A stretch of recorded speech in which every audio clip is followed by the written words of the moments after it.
What's up, everybody? Shauna D Man here, and welcome back to the channel. Hope you guys are doing great. I hope you guys are having yourselves a pretty great week so far. Get ready for the weekend. We are back to talk about some Monarch Legacy of Monsters, episode 9. So we are basically almost done. We got next week the final episode.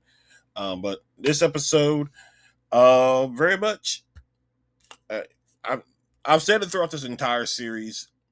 I've very much enjoyed the pacing, the structure of the show, and everything like that. I can understand where people were. I mentioned it last week in last week's episode. I can understand where people are coming from in regards to how they may feel about it. you know, we got this episode opening up with Titan X heading to Skull Island. Now, obviously, Isabell Simmons, her team, it's still Apex, even though Apex denies they have anything to do with it. I'm curious. I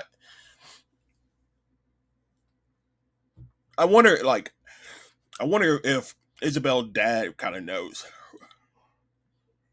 Sorry, but anyway, so episode opens up with Titan X heading to Skull Island with Godzilla fast approaching, and then post 18 just behind Godzilla.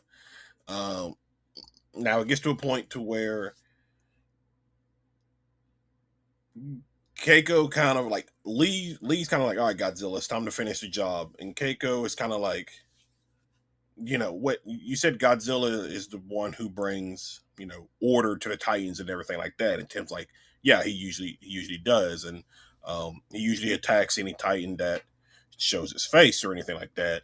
And Keiko's like, well, what if Godzilla was just steering Monster or Titan X where it needed to go? Because you can definitely tell, like, as soon as Titan X heads off towards the inside the storm to Skull Island, Godzilla leaves.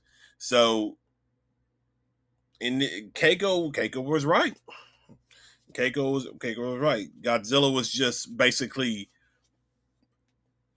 Now, I guess you could say with the help of um, Isabell Simmons group, because they did take the egg. I'm curious on would that have still been the same effect? But Godzilla essentially, you know, made sure Titan X got back to Skull Island, and then he headed off to probably go back and rest in it or something like that.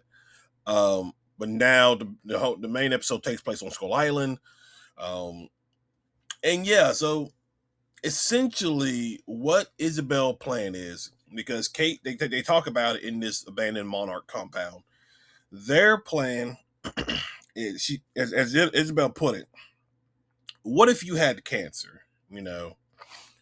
What if you could go in Axois Mundi for like a week, a month, okay?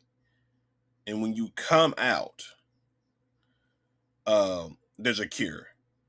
Like, what if you went in for a week, a month, and when you came out, 50 years have passed and there's a cure for the cancer. Uh, this also goes into what I figured. I figured what they would also try to do, and then what we saw in the previous episode was Lee being able in episode 8. I'm sorry, episode 7, when Lee was able to talk with his younger self when he was trapped in Axis Mundi at the time, is that they're gonna try to, because these rifts, you know, I guess you could say they can, some like the proper settings, maybe the proper way to do it. You could probably set this up as a time machine, because Kentaro at the end is just kind of like, is talking to Cate like, what if Dad doesn't have to die? Essentially, what if we go back in time or something like that, or like we drop it at a certain point in time through Axis Mundi, through these rifts, and we can prevent Hiroshi from dying, or we can prevent G Day from happening.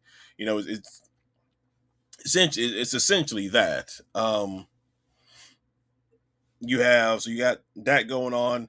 Uh, Lee, Keiko, and the Monarch team make their way to Skull Island. They get ambushed by these pretty cool tree looking monsters on Titans, I guess Titans. Um, that is like they had like jaws in the center of their chest and everything. Pretty cool Titans. I really like them. Um, so Isabel's team is obviously Kong is a big threat here on the island. So Isabel's team's plan is they rigged a Chinook helicopter with the sound of a skull crawler to keep Kong distracted long enough for Titan X to get into position. And when it gets into position, they're gonna unleash a nerve agent to render it unconscious.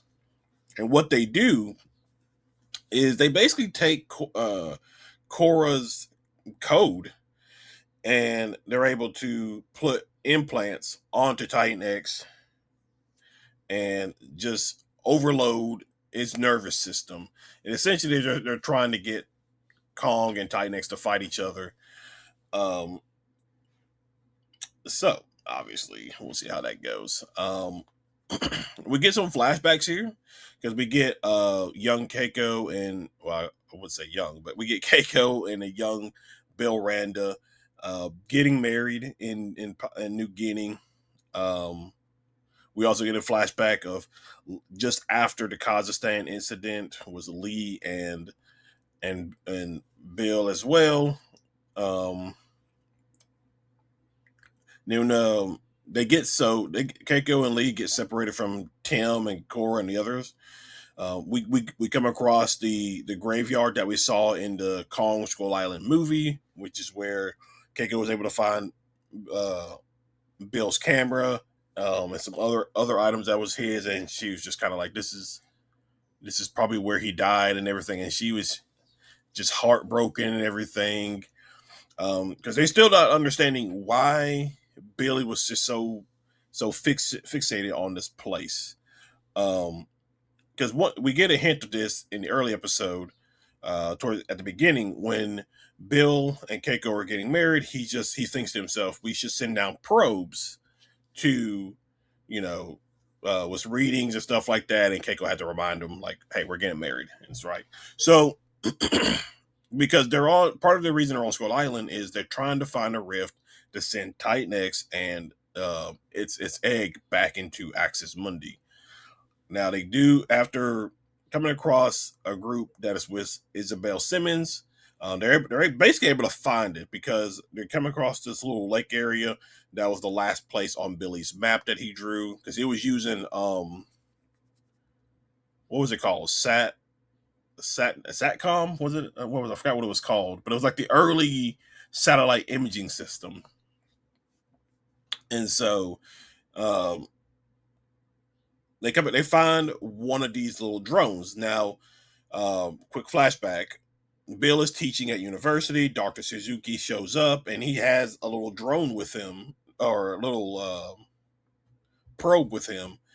And we see that Billy has been going around and dropping probes into these rifts to probably see where they come out at.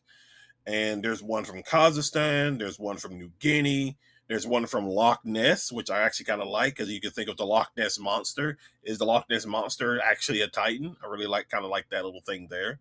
Um, Madagascar. That was the four that was named. And then he put notes in each probe, talking about how you know. Sorry about that. Oh gosh, sorry.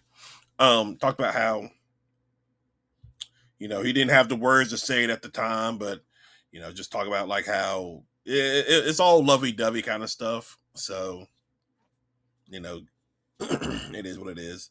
But but yeah, it's but they were able to find where the rift is going to be. Now all they need to do is get Titan X back to that location so they can send them back to Axis Mundi. Um, Cate and Gintaro continue just to go back and forth with each other. Um, Cate's like, I let the genie out of the box, so it's my responsibility to put it back in.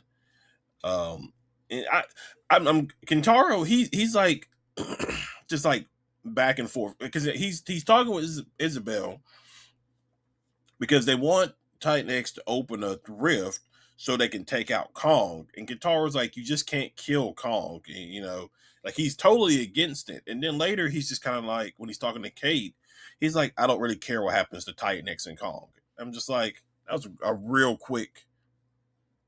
You sounded very concerned about Kong at the beginning because Isabell probably had held some things back in regards to what their plan was, because she says she was scared that if she would have told him, he would have said no.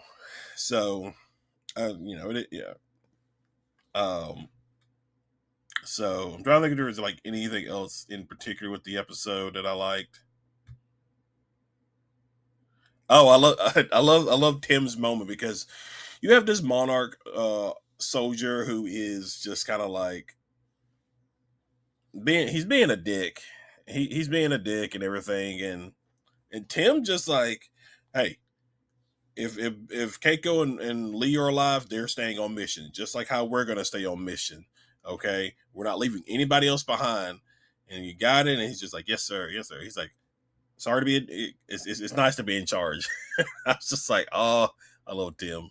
He was great. He was great. And I don't think, I'm trying to think if there was anything. I don't think so. I think that was basically all of it. Now,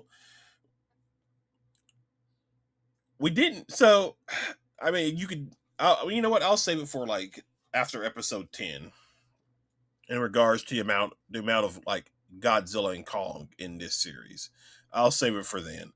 But that's basically it, guys. Just a little quick episode review of Monarch Legacy of Monsters episode 9. We're about done with the series, so we'll see how things play out. Because this dropped, I didn't know that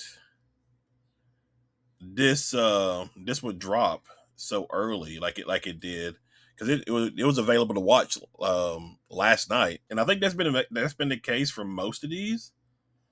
Yeah, it's been the case for most of these. I guess they've been dropping like a day early, and I didn't know that. So, but guys, that is basically it. If you're new to the channel, be sure you hit that like and subscribe button. Be sure you comment below. But other than that, I will see you guys in the next video. You can find me on the gaming channel, Kick, Twitch, Rumble, the Nerd Talk podcast on Spotify. All that you can find in the description below. But guys, thank you again for hanging out, and I will see you all in the next video. Y'all have a good one.